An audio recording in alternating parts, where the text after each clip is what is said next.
Donc, je vais vous parler de la rythmologie interventionnelle qui n'a rien à voir avec l'auricule.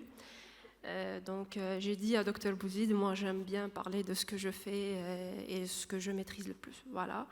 Donc, rapidement, c'est un cas clinique d'une patiente qui est totalement asymptomatique. Elle a 28 ans. Donc, comme vous voyez sur l'ECG, 12 dérivations de vitesse et d'étalonnage standard. Elle a une préexcitation ventriculaire avec un PR court et un QRS large. Que proposez-vous? Est-ce que vous allez rien faire parce qu'elle est asymptomatique ou proposer un traitement médical, épreuve d'effort ou étude électrophysiologique endocavitaire? Est-ce qu'il y a quelqu'un qui veut répondre?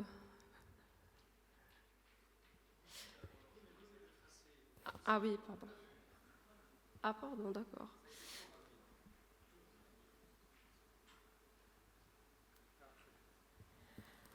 Donc le PR quand même il est court, le QRS il est large. Donc que proposez-vous? Donc bien sûr on a décidé de faire une étude électrophysiologique.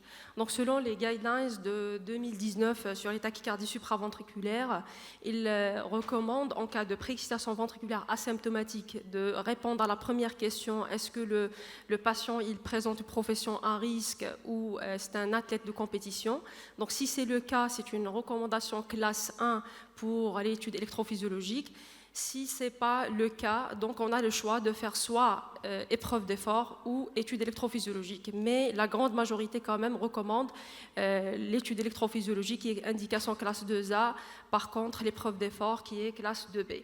Parce qu'il y a des constatations dans la littérature, même les patients qui ont une disparition brusque de la préexcitation à l'épreuve d'effort font aussi des arythmies très graves, ce qu'on appelle la fibrillation atriale préexcitée avec un SPERI, c'est-à-dire avec un RR très court. Et même aussi les patients qui ont une préexcitation intermittente peuvent aussi faire des arythmies graves. Donc cette patiente, elle est médecin. Donc je ne sais pas si vous allez considérer comme profession à risque. En tout cas, on lui a fait une étude électrophysiologique. Et bien sûr, avant de ramener le patient au bloc opératoire, toujours on essaye de localiser la voie accessoire pour choisir notre stratégie. Donc là, personnellement, j'utilise beaucoup, il y a plusieurs algorithmes, mais j'utilise l'algorithme d'Arruda, qui est basé pas sur la polarité du QRS, mais sur les 20 premières millisecondes de l'onde delta. Et donc, si on applique cet algorithme, on avait une onde qui est positive, isoélectrique en V1, donc c'est septal, et elle est positive, isoélectrique en AVF, donc c'est antéroseptal. Qui dit antéroseptal dit proche des voies de conduction. Donc, voici l'étude électrophysiologique. On commence toujours par la stimulation du ventricule droit. Donc, je sais, vous n'avez pas l'habitude peut-être de voir. Tout ce qui est en vert, c'est la sonde qui est au niveau du ventricule droit. Et en jaune, c'est la sonde qui est au niveau du sinus coronaire. Donc, on a stimulé le ventricule droit et on voit qu'il y a une dissociation auriculo-ventriculaire. Cela exclut la possibilité d'avoir des tachycardies orthodromiques en moins chez cette patiente parce qu'il n'y a pas de conduction rétrograde, que ce soit par la voie nodo-ischienne ou par la voie accessoire. Donc après, regardez, on fait la stimulation atriale. Donc le spike, il est sur le sinus coronaire 7-8. Donc je stimule avec un train de stimulation fixe et on envoie des extrastimulés et on a donc la période réfractaire qui est à 310 millisecondes. Donc dans les guidelines, on dit qu'une voie accessoire dangereuse, c'est quand on a une période réfractaire inférieure ou égale à 250. Donc ma question ici, quelle est l'étape suivante? Est-ce que vous allez dire fin de l'examen, on retire les cathéters parce que la période réfractaire elle est longue? Est-ce que vous allez faire quand même l'ablation? Est-ce que vous allez refaire l'exploration sous Isuprel? Donc, bien sûr, il faut toujours sensibiliser l'étude électrophysiologique par l'administration de l'Isuprel, parce qu'on peut avoir des périodes réfractaires plus courtes, beaucoup plus courtes sous Isuprel. Dans la vie réelle, les patients sont à l'effort physique et il y a la sécrétion des catécholamines, donc on essaye de mimer la vie réelle. Et donc, quand on a fait l'Isuprel, on avait une période réfractaire qui est à 270 millisecondes.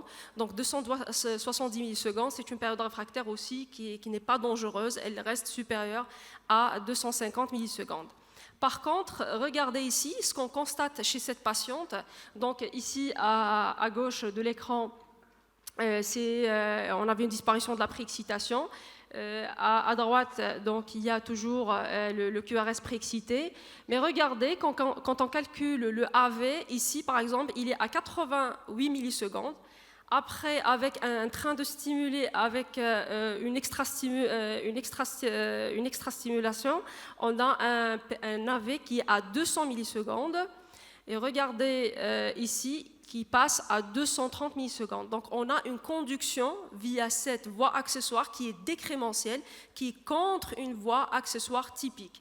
Donc, ça, c'est une voie accessoire fasciculo-ventriculaire avec un allongement du AH, sans allongement du HV. Donc, c'est une voie qui est totalement bénigne, qui ne donne jamais de tachycardie et qui ne nécessite jamais d'ablation. Donc, c'est pour cette raison, toujours, il faut commencer par l'étude électrophysiologique avant de passer à l'ablation. Bon, les voies accessoires, on les divise en deux. Il y a les faisceaux de Kent qui sont typiques, qui se caractérisent essentiellement par la loi de tout ou rien, c'est-à-dire que c'est une conduction non décrémentielle. On a le AV ou le A delta qui est fixe. Par contre, une voie accessoire atypique, comme le cas de cette patiente, on avait une conduction décrémentielle, donc elle passe par le nœud AV, elle est protégée, donc il n'y a pas de risque de mort subite et elle ne nécessite même pas une ablation. Donc, juste pour vous expliquer quelle est la différence entre une voie atypique et atypique, regardez, ça c'est un autre cas d'un homme qui a 18 ans, qui présente un syndrome de Wolff-Parkinson-White. Donc, regardez ici, on stimule toujours le ventricule droit. On a deux activations atriales totalement différentes. Donc, la première, donc regardez ici, avec la première stimulation, ça, je capture le ventricule droit, j'ai une activation. En vert, c'est la sonde au niveau du sinus coronaire. Donc, j'ai une activation qui est ce qu'on appelle concentrique, c'est-à-dire qui part du sinus coronaire 19-20 vers le sinus coronaire N2.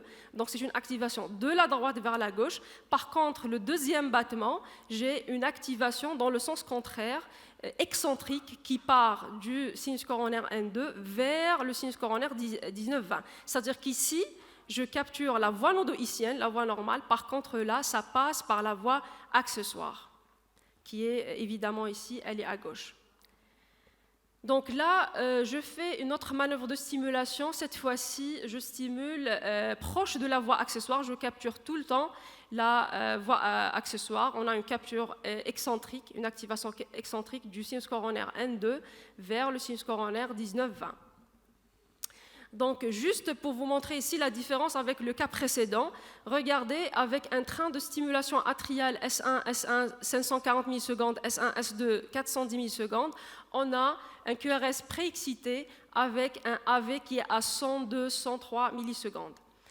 Je diminue l'extrastimulation à 390 millisecondes et j'ai toujours le même AV à 102 millisecondes. Après, le train de stimulation, toujours 540 millisecondes, mais avec une extra à 370 millisecondes, donc AV constant. Donc ici, c'est une voie accessoire typique parce qu'on a une conduction qui obéit à la loi de tout ou rien.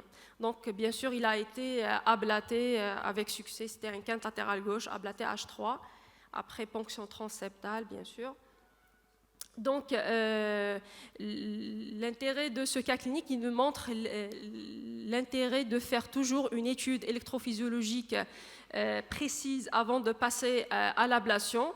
Donc, en rythmologie, ce n'est pas comme la cardiologie interventionnelle. Donc, je pense qu'il y a quand même 4 phases donc, où on est debout, on met les cathéters. Après, on s'assoit carrément sur un tabouret pour faire l'étude électrophysiologique. Oui, on s'assoit, on demande à celui qui est derrière la baie d'électrophysiologie de faire des mesures, de noter les mesures parce que parfois on oublie.